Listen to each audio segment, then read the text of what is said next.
Osoko bilkura baino lehenago irakurriko dugu deklarazio instituzionala. Irakurriko dutenak mesedez hurbildu eta komentatu genuen bezala, hemendik irakurriko dugu.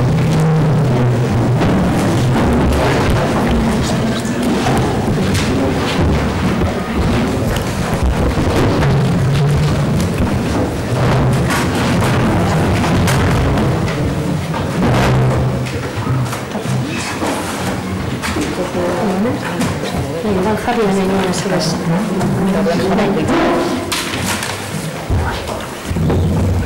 Mantentzen dugu zidura piztuta, ikerlanez dut.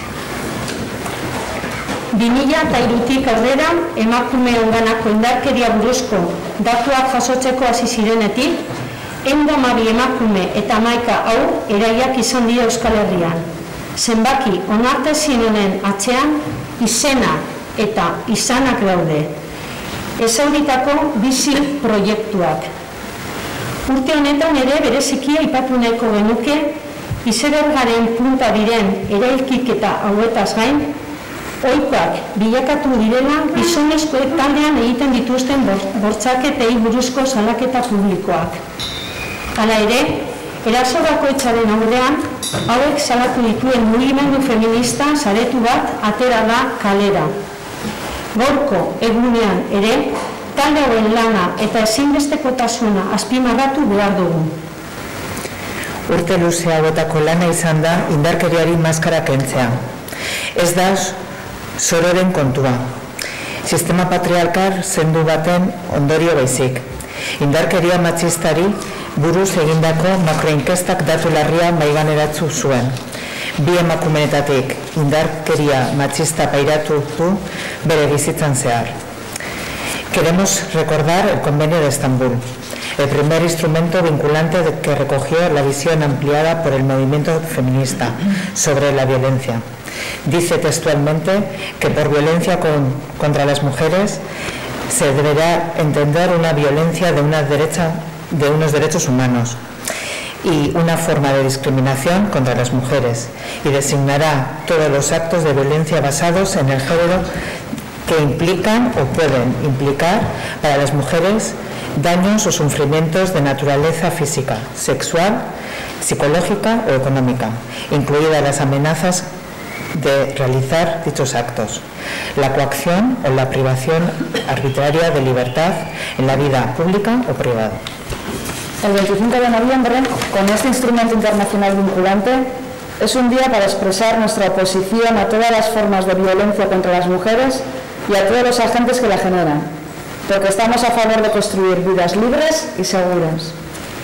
Indarkeria matxistaren alderdi ezberdinak identifikatzen jarraitzeko eguna da.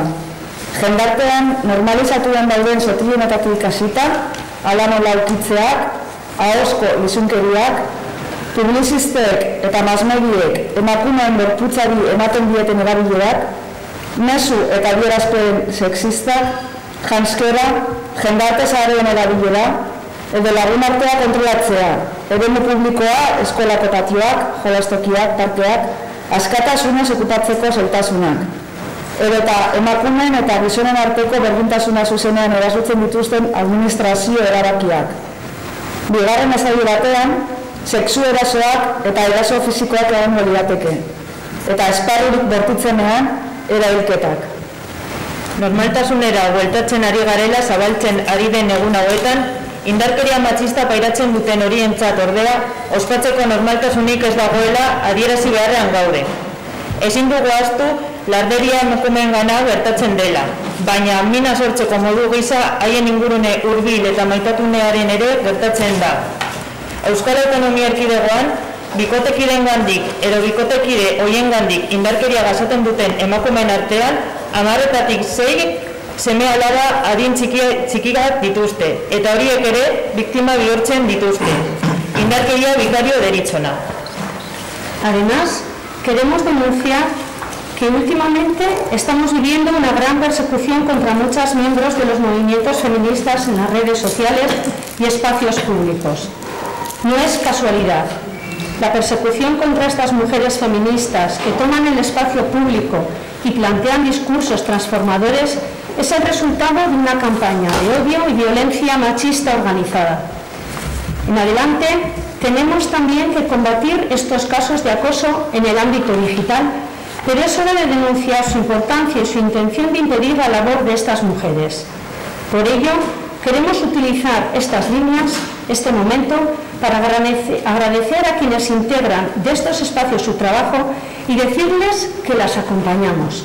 A cada una de nosotras nos corresponde cambiar esta situación, iniciándonos en las tareas cotidianas, actuando en nuestro entorno más cercano. Por todo esto, el Ayuntamiento de Durango se compromete a emakumeen munduko martxak bultzatutako indarkeria matxistaren aurreko erantzun protokoloa bere egitea. 2022ko berdintasun aurrekontuetan murrizketarik ez egitea. Eta gainera, berdintasun unitateak egonkortzeko eta indartzeko konpromisoa hartzen du. 3. Velar por la colaboración entre los diferentes departamentos y profesionales implicados directamente contra la violencia machista y por el refuerzo de la adecuada coordinación interinstitucional, garantizando en todo caso su sistematización y el adecuado despliegue del itinerario de atención. 4. Contribuir a la visibilización de la violencia vicaria y atenderla debidamente, contribuyendo a la detección e intervención temprana con menores víctimas de violencia machista, a través de los servicios municipales en colaboración con otros agentes, centros educativos, sanitarios, etc. 5. Iniciar campañas de prevención y denuncia de las violencias machistas dirigidas a los diferentes ámbitos, medios de comunicación, empresas, centros educativos, recogiendo una evaluación de impacto. 6. Neskei, gaztei eta emakume helduei zuzendutako jabekuntza jarduerak abian jartzea, hainbat gai jorratu ahal izateko.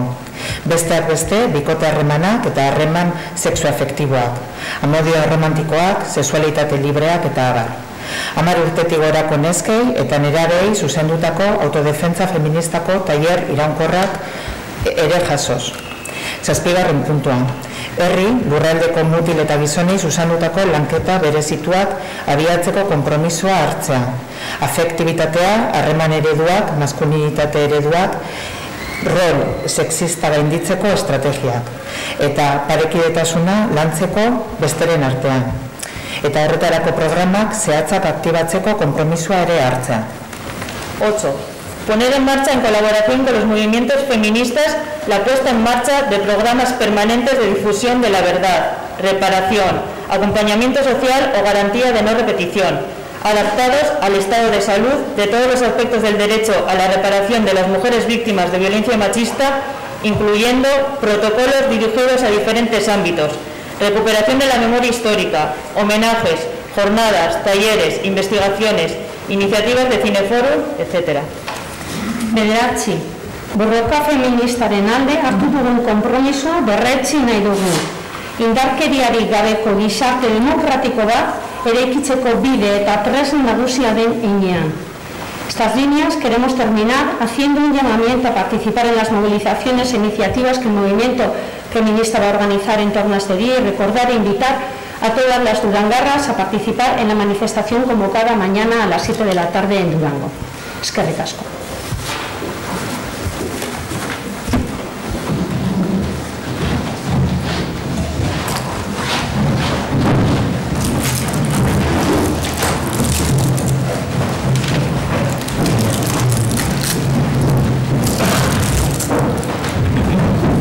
Recording in progress.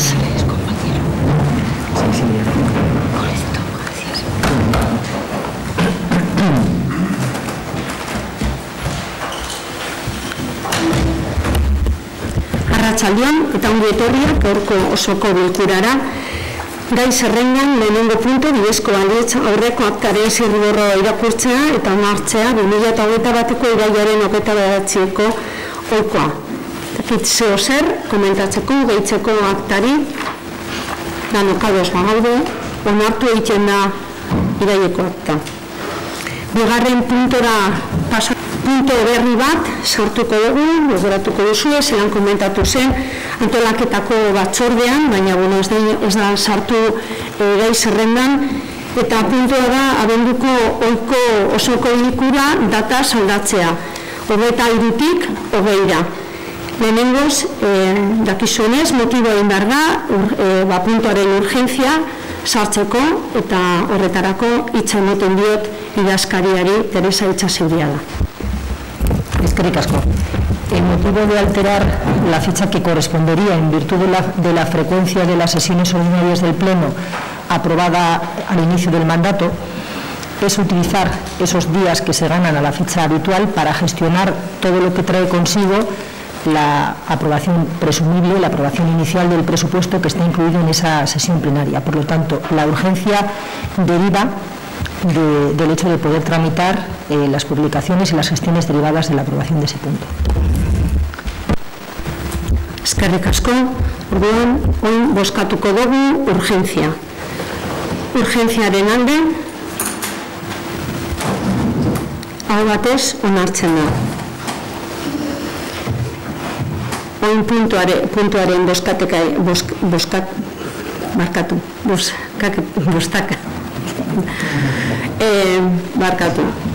dugu. Esan dugun bezala, 23-tik 20-ra pasatuko dugu ohiko osoko bilkura. Horren alde, hau batez onartzen da.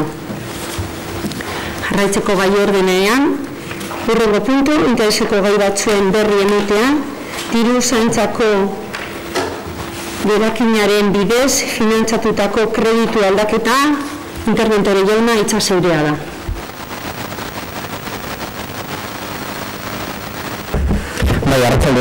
Tal y como se dio cuenta en la Comisión de Organización de la semana pasada, se da cuenta de la modificación de crédito llevada a cabo por el organismo autónomo Astarloa Kulturgintza, financiada con remanente de tesorería para gastos generales, y debido a la sostenibilidad de la misma modificación, pues bueno, se da cuenta al Pleno para poder llevar a cabo después los ajustes de estabilidad presupuestaria conforme a la normativa, en este caso vizcaína.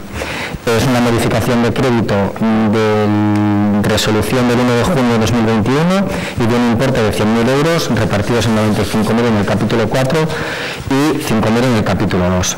Mil esker. Eskerrik asko, bigarren atala. Une Zabalegi aritu, Euskal Herria Bildu Durango Zinegotziaren botoa, eskuordetzea, idazkari andrea, Itxaseuriaga. Eskerrik asko. El artículo 25 de la Ley Vasca de Instituciones Locales indica que a los efectos de favorecer la conciliación de la vida personal, familiar y profesional, las representantes y los representantes locales dispondrán de un periodo de descanso por maternidad o paternidad que tendrá la duración establecida por la normativa general para estos permisos y que consistirá en el derecho a no asistir a las sesiones de los órganos de la corporación de que formen parte durante el tiempo señalado, pudiendo delegar su voto en la portavoz o el portavoz del grupo político municipal al que estén adscritos o, en su caso, en otro concejal o concejala. La delegación debe realizarse mediante escrito dirigido al alcalde presidente o alcaldesa presidente del ayuntamiento, en el cual deben constar los nombres de la persona que delega el voto y de la que recibe la delegación, así como los debates y las votaciones donde debe ejercerse y el periodo de duración de la delegación. Pues bien, recibida solicitud en ese sentido por parte de la concejal Ane González, muestra su deseo de delegar su voto en las sesiones plenarias en Iker Urquiza Quílez y en la comisión informativa de Herrigintza en Juan Antonio Bueno Moreno, dada su situación de permiso por maternidad. Igualmente manifiesta su deseo de que la presidencia efectiva que ostenta por delegación de la alcaldía en los organismos autónomos Astarloa Kulturgintza y Durango Kirolak recaiga respectivamente en Juan Antonio Bueno Moreno y en Iker Urquiza Quílez. Pues bien, en aplicación del mencionado artículo y de lo contenido en el escrito, se deja constancia, por lo tanto, que en lo que respecta al voto de dicha concejala en esta sesión plenaria y en las siguientes hasta que finalice su permiso de maternidad y ulteriores permisos, va a recaer en Iker Urquiza. Otro tanto respecto a la comisión informativa de Herrigintza en el mencionado concejal, y asimismo se ha dictado una resolución por la cual la presidencia efectiva de los organismos autónomos que ya ostenta recae en las personas anteriormente mencionadas. Eskerrik asko. Eskerrik asko, jarraitzeko puntuarekin beste gaiak, Iker Urkiza, Itxaseuriera. Arratsaldeon. Bai, alde batetik San Faustoko taberna, frontoizkoa, berriro atalo dugu lizitazioan, eta bueno, EPEA eskaerak aurkezteko izango da azaroak 30 arte. Pertsonak aldute kontaktuan jarri kontratazio arloarekin, bi medio hauekin, kontratazioa@durango.eus edota telefonoz 946020000 13 estentzioan. Bueno, kanona, esateko, aipatzeko gauza batzuk, kanona 400 euro hilean izango da, eta taberna hau bigarren kategoria sartuta dagoela, orduan bere ordutegi maksimoa horren barruan egongo da. Comentaba que hemos puesto nuevamente a licitar el bar de San Fausto del Frontón, que hay de plazo hasta el 30 de noviembre para realizar las solicitudes, que están disponibles 2 canales para hacer las solicitudes y para cualquier tipo de duda y aclaración, a través del email de contratasio@durango.eus y a través del teléfono del ayuntamiento, que es el 946030000, en la extensión 1309. Decía también que 400 euros son el canon mensual por el que se licita y que estaría dentro de la categoría 2, con lo cual el horario máximo a poder abrir estaría dentro de lo que establece esa categoría el gobierno vasco para esta categoría 2, como decía. Hori alde batetik, bestetik, datorren azaroak 29an tabu parkina irekiko dugu, berez, gaur edukiko dugu beste parkin periferikoa martxan. Eta, beste aldetik, bekogu erakundeen autonomoen gerentea badekogu, eta hasiko da abenduak 13an hasiko da lan egiten udaletxean.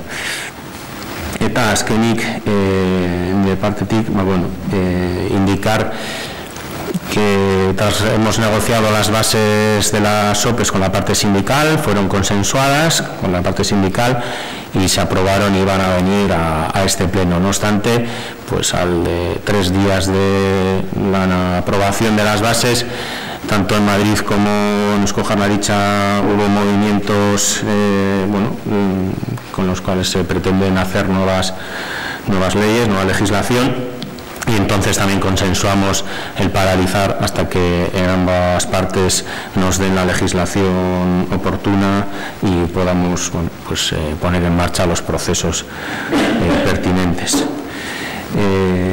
Eta Juanan. Bai, arratsaldeon, gobernu taldetik oso balorazio positiboa egiten dugu azken 2 hilabetetan Durangon ospatu den kultura edo programazioaren inguruan. 11.000 pertsona inguru igaro dira ekitaldietatik, eta antzerkia, musika, koralak, dantzak, erakustaldiak, laburmetraiak eta bar, egon diez. Zahar, heldu, zein gazteentzako zuzenduta dagoen programazio bat izan dugu. Eta, datu batzuk emango ditut, adibidez, Gorakada antzerketa aldea, guztira 260 pertsona egon diez, Urban Show kilo erakustaldia gazteentzako zuzenduta 180 pertsona, gero azoka ekologikoa, Marisatxa azoka ekologikoa, eta nekazaritza azoka, eta bai artizau azoka, hortik 2.400 pertsona edo, pasau diez, eta gero daukagu musika klasikaldetik Durangoko abez batzak, eta Arandoñoko kultur elkartea 600 pertsona gutxera bera.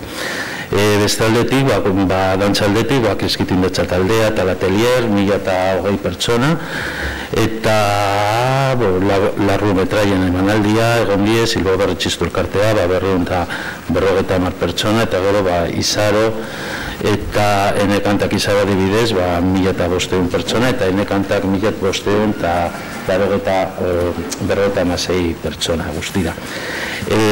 Esta sería la segunda edición de Culturaro.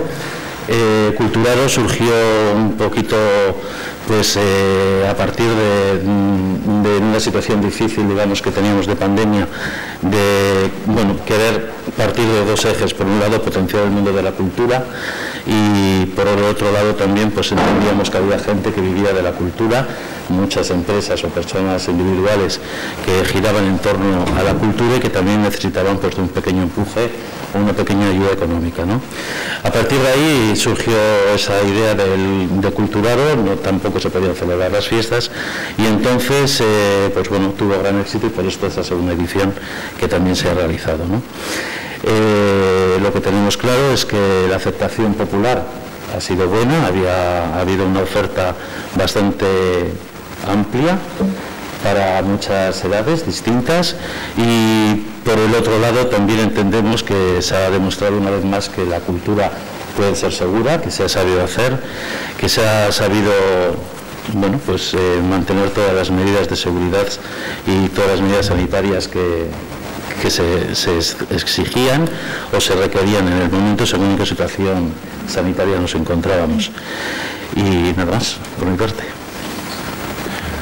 Eskerrik asko, Jonan. Esatea pasaren batzordean, antolaketa batzordean, aurkeztu genituen aurrekontuak 2022-ko. Oin talde politikoak daukate epe bat emendakinak sartzeko, eta hori, datorren plenoan, abenduak 20an, edukiko dugu eztabaida eta onartzea hala badagokio. Orduan, hori, eskerrik asko. Eskerrik asko, Meskutz, Itxasuri da.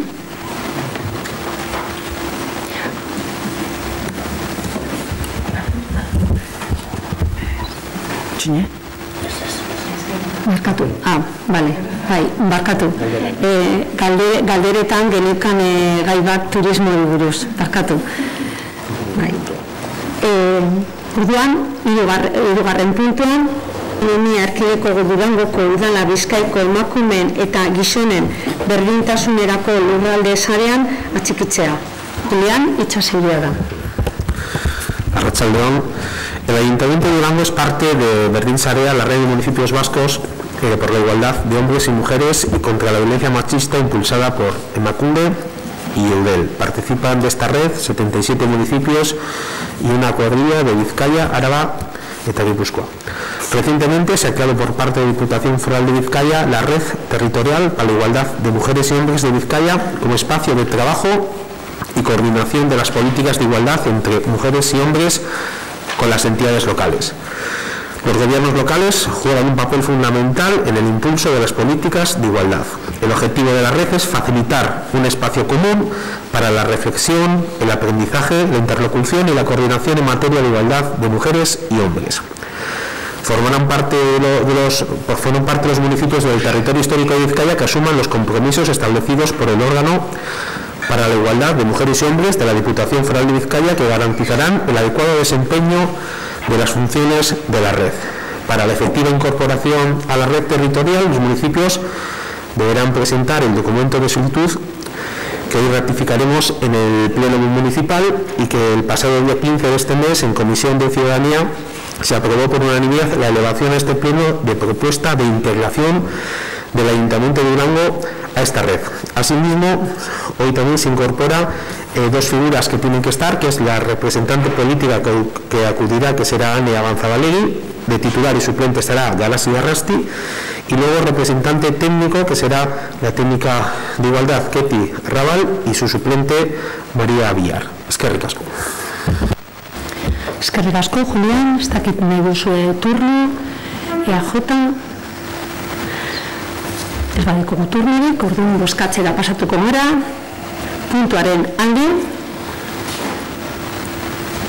hau batez, onartzen da. Puntuan, Euskal Herria Bildu Durango, ordezkaritzak aurkeztutako mozioa, interes publiko handiagoko proiektuen regulazio berriari buruzkoa. Horretarako, Aritz Bravo defendatuko da mozioa. Bai, arratzaldean denoi. Maximoen interes publiko goreneko proiektuen erregulazio berrixe buruzko mozioa da, eta ez da bien sartu orduko mozioa bera iragorrikatu. Gaur egun, ingurumen administrazioan lege proiektua izapiatzen ari da Eusko Legebiltzarrean. Eta zuzenketak aurkeztu ondoren, Legebiltzarreko prozeduraren fase aurreratuan dago, epe laburrean onartu da egin. Eusko Jaurlaritzak aurkeztutako lege proiektuari aurkeztutako zuzenketariko baten, xedea Euskal Autonomia Erkidegoko lurralde antolamenduari buruzko maiatzaren 21ko 1990 legea aldatu eta figura berri bat arautzea da. Hau da, PIPS edo interes publiko goreneko proiektuen figura sortzea. Aldaketa horren bidez, Eusko Jaurlaritzari ahalmena ematen zaio ustezko ingurumen hobekuntza izan dezakeen edozein azpiegitura interes publiko goreneko proiektu izendatzeko. Baldin eta sustapen publikoa badago, hala nola, energia berriztagarriak sortzeko proiektuak, zabortegiak, araztegiak, irausketa proiektuak eta bar. Gainera, esaia atirik izten beste proiektu mota batzuei. Hala nola, ekipamendu handiei edo bestelakoei, baldin eta ingurumenaren aldetik nolabaiteko justifikazioa dute. Iremu lerratu batean planetako ia edozein proiektu, esaterako antzinak ondakindegi batean golf zelai bat. IPGP izendapen horrek lurralde antolamenduko eta hirigintza plangintzako tresna guztiak azpiegitura berrira egokitu beharra ekarriko du. Hau da, IPGP-ak herritarren parte hartzarekin egineko udalen hiri antolamenduko plano orokorrei inposatu egingo zaizkide. Balizko interes orokorreko proiektu horiek toki eremuko administrazio publikoen irizpidearen aurkakoak izanaren. Zentzu horretan, IPGP-ak apoa balioagatu egingo du. Are gehiago, lurralde antolamenduaren legearen aldaketa honek toki erakundeen prebentzio kontrolerako hala ere baliogabetzen du. IPGP figura, beraz, lurralde eta hirigintza plangintzaren inguruan ezarritako adostasunen aurkako eraso bat da. Toki eremuko autonomia eta demokrazia nabarren urratzea, udalari ez baitzaio aukerarik ematen bere lurraldearen barruan desegokitzat jotzen dituen erabilerak mugatzeko. Kezka handiz ikusten dugu ingurumen administrazioan legea laster baldintza horietan onartu ahal izatea. Hori dela eta, Durangoko Euskal Herria Bildu udaltaldeak honako mozio hau aurkezten dugu osoko bilkuran eztabaidatu eta onartzeko. Bat, Durangoko udalaren osoko bilkurak adierazten du lurralde antolamenduari buruzko legeak interes publiko goreneko proiektuen figura jasotzen aurka dagoela. Eta baita ere, gure udalen toki autonomiarentzat kaltegarria den eta gure toki demokrazia aurratzen duen beste edozein tresnen aurka dagoela. Durangoko udaleko osoko bilkurak Euskadiko udalen elkarteari eskatzen dio udalen interesa defendatzeko. Mendaurrean adien bezala aurka dagoela eta dagozkion kudeaketa guztiak egin ditzala lurralde antolamenduari buruzko legea aurreko puntuan deskribatutako moduan ez dadin. Eskerrik asko. Eskerrik asko, turno zabalduko dugu, PSN. Arratsaldeon. Todos compartimos que las administraciones locales, los ayuntamientos, tenemos la ventaja de acercarnos a los problemas más próximos e inmediatos de la ciudadanía. Sin embargo, también debemos tener en cuenta que en un mundo que cada vez está más globalizado, con muchos retos que trascienden los límites municipales, autonómicos, estatales o incluso continentales, cada vez se nos exige tener una amplitud de miras y saber mirar más allá de los límites de nuestro pueblo. Un ejemplo más claro es lo que estamos viviendo últimamente con las facturas de la luz. Nuestro deber es velar no solo por lo más cercano, sino por el bien común. Pero entre nuestras obligaciones está también saber hacerles comprender que de la misma manera que la onda expansiva de las decisiones que se toman a miles de kilómetros de nuestros pueblos tienen impacto en nuestras vidas, de la misma forma nuestras decisiones locales pueden tener un impacto directo en la vida de nuestros convecinos y convecinas.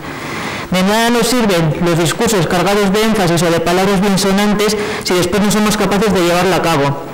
¿Cómo vamos a cumplir con los objetivos de desarrollo de una economía circular sostenible, capaz de altas tasas de valorización, si desde todos los ayuntamientos de Euskadi se paralizan las instalaciones de las plantas necesarias para ello? ¿Cómo vamos a alcanzar lo que algunos denominan soberanía energética si nos oponemos sistemáticamente a las instalaciones de parques eólicos o fotovoltaicos? Porque más allá de lo que se está diciendo, la enmienda presentada a la Ley de Administración Ambiental hace referencia a cuestiones muy concretas, a proyectos de especial interés público, es decir, que tengan un impacto directo no solo en los vecinos y vecinas de nuestro municipio, sino que impactan directamente en la totalidad de Euskadi y de manera indirecta a niveles mucho más amplios. Son proyectos de iniciativa pública, es decir, impulsados por el Gobierno vasco, que han de ser estudiados, debatidos y aprobados por el Consejo de Gobierno. Esta es una figura, además, que está presente en la legislación del Estado y en la mayoría de las comunidades autónomas, incluso en Nafarroa. No debemos frivolizar con temas que son tan serios y preocupantes como el reto climático. Nos enfrentamos a retos que solo lograremos sacar adelante con el respaldo mayoritario de la ciudadanía. Tenemos que saber mandar los mensajes adecuados para lograr la complicidad de nuestras vecinas y vecinos. No confundamos, no manipulemos, no tratemos con superficialidad cuestiones tan importantes y tan trascendentes como la de la lucha contra el cambio climático. Por todo ello, el Grupo Socialista votará en contra de esta enmienda. Eskerrik asko, EAJ. Bai, arratsaldeon. Denok batera borrokatu behar dugu klima aldaketaren aurka, erabakitasunez eta denborarik galdu gabe. Klima aldaketaren aurkako borroka eta deskarbonizazioa dira gaur egungo erronka nagusietako bat. Esparru horretan, funtsezkoa da helburu argiak ezartzea maila globalean, eta horiek lortzeko neurri zehatzak eta eraginkorrak ezartzea. Horrek, kasu batzuetan, interes publiko orokorreko proiektuak bultzatzea ekarriko du, izenak berak dion bezala norberaren edo tokian tokiko interesen mende egon ezin direnak, esate baterako urarazteko tratamendu instalazioez, ondakinak kudeatzeko instalazioez, ondakinak birziklatzeko eta berreskuratzeko instalazioez, tabarrez ari gara. Instalazio horiek guztiz beharrezkoak dira berotze globalaren aurka borrokatzeko eta gure lurraldearen deskarbonizazioan aurrera egiteko. Gure ustez, instalazio horiek ezin dira geratu toki administrazioek jar ditzaketen erraztasunen edo oztopoen mende. Eskerrik asko. Eskerrik asko, herrien eskubidea. Arratsaldeon. Bueno, nosotros creemos que los cambios que se están proponiendo en esta ley de administración ambiental lo que vienen a repercutir es a reducir la capacidad de los ayuntamientos en cuestiones estratégicas. Pero va más allá, ya que no solo reducen la capacidad de decisión de los ayuntamientos, sino que también reducen la capacidad de decisión de la ciudadanía. Y lo hacen de dos maneras. De manera indirecta, porque impiden que sus representantes, los que han elegido democráticamente para representarles en el municipio, puedan llevar a cabo la voluntad ciudadana. Y una segunda manera, que es una manera directa, es decir, que atacan la posibilidad de, por ejemplo, realizar consultas o procesos participativos reales para proyectos estratégicos como los que ya se han llevado a cabo o los procesos y las consultas que ya hemos llevado a cabo en Durango. Y Esker.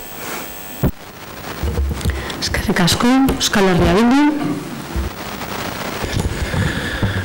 Arratsaldeon berriro. Mozinu azaldu moduan, tokiko erakundien edo udalen autonomian kontrako eraso bat zabatzen da bizun honetan, eta uste dugu salaketa beti biharrezko dela.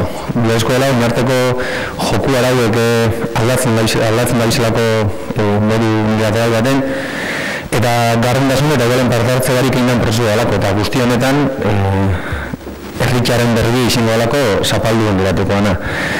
Ingurumen administrazioen lege proiektu honek, esaten dauden, 1980ko legiek, administrazioen legiek, zehazten zabezan, lurralde antolamenduko mailak guztiz apurtzen dauz, ezta? Jakin oso dauden, lurralde antolamenduko lege honek 3 maila zehazten zabezan, ezta? Alde batetik Eusko Jaurlaritza eta Legebiltzarra, bestetik Foru Aldundia eta Batzar Nagusiek eta azkenik udalak.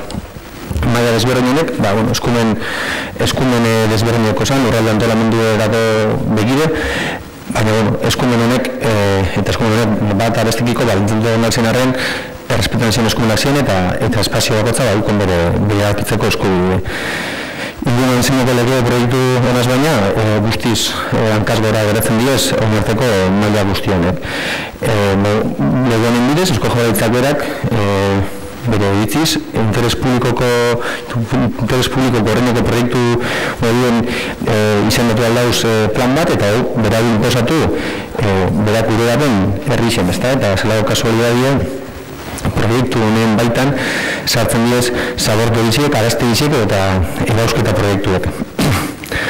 Guzti hau, transizio ekologikoko akerkin zapaldu eta miliauden azpixen sartu duari, baina nik egiz izan Eusko Jaurlaritza zabortu edo edausketa proiektu buruz berrekin entzudutenien ez tolotzen ningo transizio ekologikoekin eta bestenak eixen aktorrez buru, ezta? Zaldi barrepernoa, adibidez, Bergarako zabortegi trampa bat, Zubieta eta errebalozio energetiko moduan saltzen den erraustegi kutsakorrak, eta zelan ez, Zubijan Araba eta frakin etorrez buru orduen. Guzti berra honek estuaz mundik inoan nik lotzen nintzet, plantamendu oso berdiekin, ezta? Guzti hau ganera, lege hau ganera, udalen parte hartzi kontuten eukin berrik, ezta? Bera eukien da, tokiko administrazio eukien da, lege honekin kaltetu noten gaizenak. Esaten horien, lege honek dakarrena da, Eusko Jaurlaritzak bere erabakiz adibidez, Durangoko APO edo planamendu orokorran ganetik proiektuak esartzi eta hau duzet garri esaldu dela. Proiektu honek dakarrena da, ondo urtien, hemen, pleno honetan gauzenak, zen herritar asko, ibile gara urte honetan zider, taller ezberdinetan, elkarrezketa ezberdin erekien, buruten genekola, gulotorkizuneko Durango, ezta, guk amezen dugun Durango hori, pixkat horretan, diseinu horretan laguntzeko, ezta. Horretan esfortzu eta ordu asko pasau duguz, eta pasauko duguz ondino bai, eta esfortzuetatik informazio hori, udal teknikaritzen jasoko da biet, udal teknikaritzen horrekin, txosten ezberdin egin sortuko da bi iria antolamenduko plan orokorra. Plan orokorri, printzipioz, eta herritarren partartze prozesu bat egon egin, Durangoko herritxek aukeratuko proiektua da. Guzti hau eta esfortzu hau eta lan guzti hau, hankaz gora datuleke, adibidez, Eusko Jaurlaritzari okurri eskero, Durangon zabortegi bat egin Eta egiten bada, logika horretan, beren argumentuek ukin gara uselakuen, Durangarrok hori onartu geratu eta horren bai dela zen herritarrok, isilik geratu geratu dugu guztion laurrien. Eta uste oso larrizi dela eta herritarren partartze espazioen kontrako eraso larri dela. Eta gauzia da, lege honek ez da dela bakarrik Durango udal tokiko erakundearen kontra eraso bat, baizik eta aldatzen da bezala bai, Eusko Jaurlaritza garrien dauzen saien arteko orekak apurtzen dauzela eta horien arteko talkak sortzen dauzela, ezta? Adibidez, Arrantza Tapia, teleberriko aurkezle eta garrape jasen gertasun ingurumen sailburuok, adibidez, bere ingurumen saio horren baitan, erabaki aldau, proiektu bat hartu, eta lurralde antolamenduko saioa, hau da, PSOen esku dauen, beste saio baten, eta lurralde antolamendu horrek erabaki alasun osa baten ganetik bitxi bere proiektuak, eta saien arteko talka hori eragin goleuko, ezta? Eta saien arteko oreka hori, eta eskume emanaketa hori beha apurtuen goleuken. Horren uste hori, larrizia dela, ezta? Azken uste, amaitziako, uste, seguro nire horretik egiten jatzela horren izan potolu, ezta? Interes publiko goreneko proiektuak. Batzen dago, proiektu hori diseinetako, oro jakile eta guzti saldu izin diran pertsona bat egon dira horren atzien horri bultaren duten, eta desdelo tokiko erakundetako kudeatzaileek eta bitxia ondino, bete herritar mundutar soiek ez tekila horretan zer esanik. Eta berden potoktasun horretik gel horrekin nire lotzen oste gehiago errazarekin lotura hori del interes publiko horreneko proiektu horrek gehiago lotzen duaz jangoiko eta labizarra modoko berba potolo eta direkto eta vertikalekin benetan trantsizio ekologiko eta energetiko baterako proiektu interesgarriak egin. Eskerrik asko, beste buelta, ez dakit EAJ, herri eskubidea, orduan bozkatzera pasatuko gara, mozioaren alde, herriaren eskubidea eta Euskal Herria Bilduaren botoak alde, kontra, PSE eta EAJaren botoak kontra. Ondo, atxean daudenak, kamara daude, orduan jakin mesedez altxau eskuak ondo zenbatzeko, eta zenba pertsona EAJ-koak zaudete hor jesarritak. Bi, daude. Orduan, idazkari handereak konturatzeko EAJ-tik pertsona bat faltatzen dela.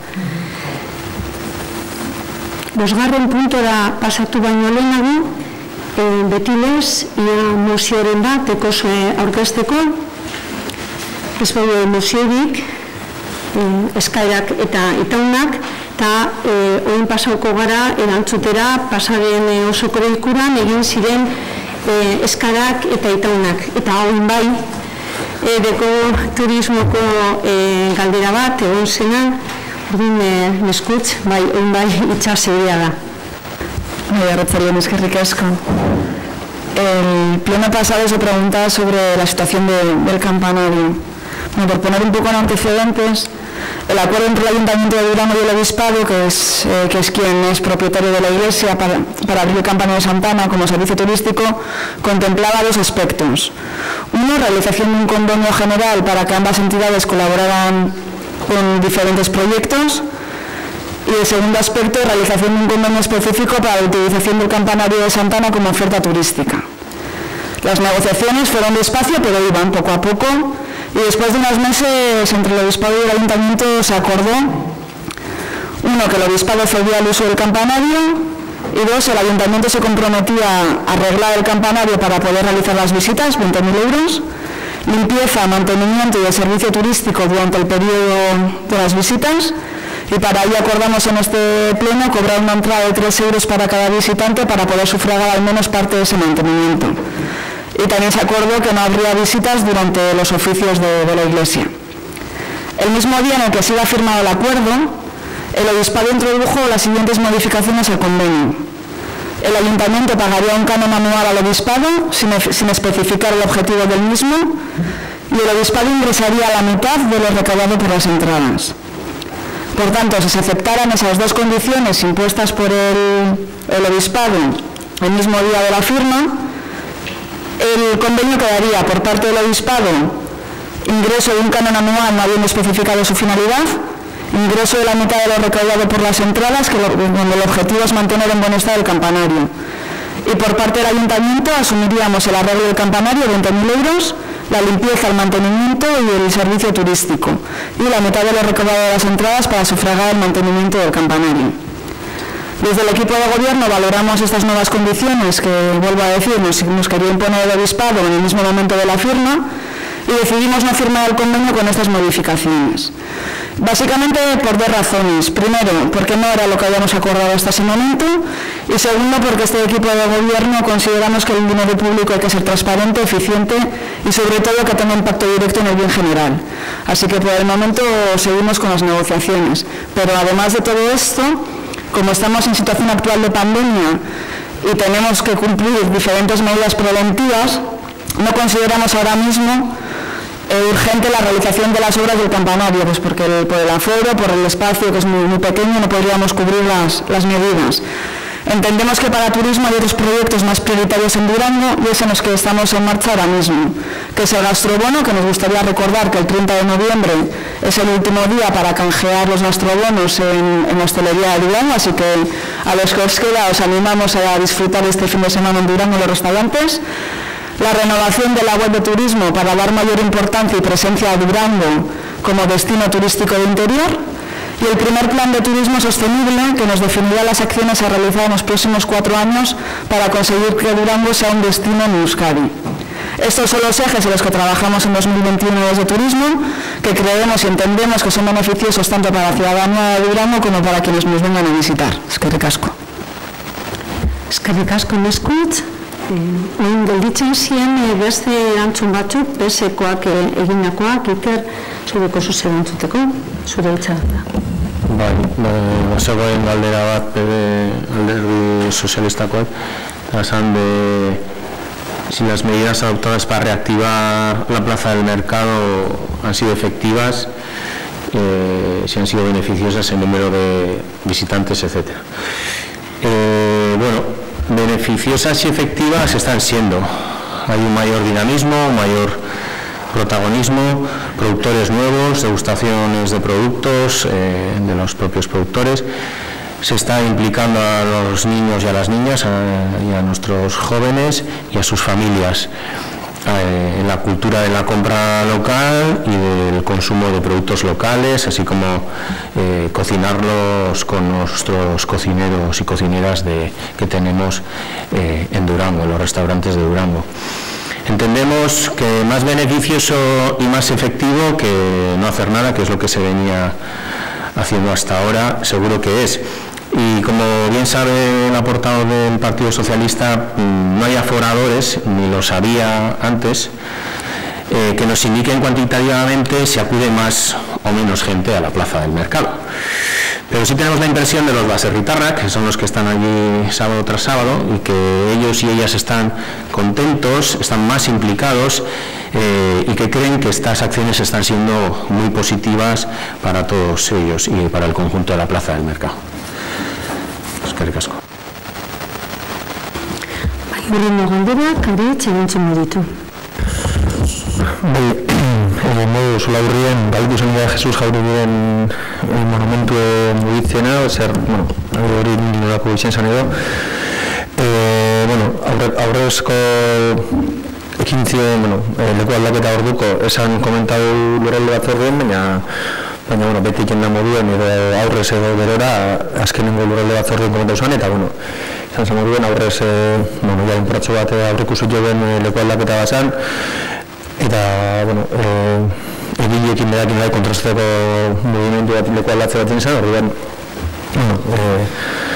leku urbanizio barri batera egun zen, berringako arbola plazan dau, eta gutxi geixago esateko zote lurralde batzorde nioneko musela zautenak eta zozer bada, geixago esango dugu.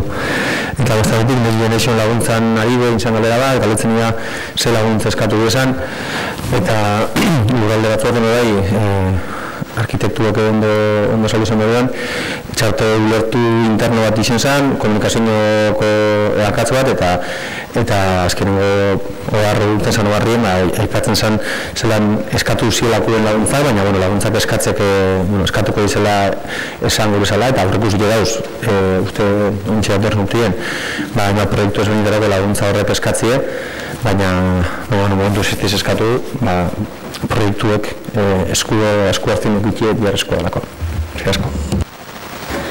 Eskerrik asko, eskairak erantzundak, dekosoen eskairak eta itaunak egiteko gaurko osoko bilkuran, nota hartuko dugu eta erantzuteko datorren osoko bilkuran.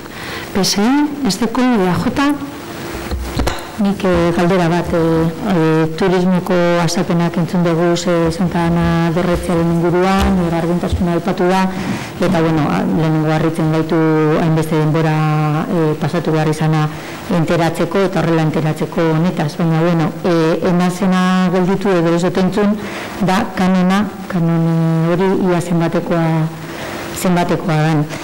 Hori lehenengo galdera, eta gero gardentasunaren inguruan eta lotuta hiletik hilera erantzuten dozkuzue, ez da oso praktikoa egia zan, eta aspaldian, dala 2 urte, 2019ko urte bukaeran komentatu zen, ron baten zirri horro bat bazerela prez, 2 urte pasatu dira, ikusten dut ez dagoela lehentasunen artean, ikusi ere bai lehentasunak aldatu direla turismoan bebai, bai dirurienez honetan bebai, gauza da ber, ia nos egingo da rom hori ze, bueno, egia esan horrela enteratzea gauzetaz, ez da oso praktikoa. Eskerrik asko.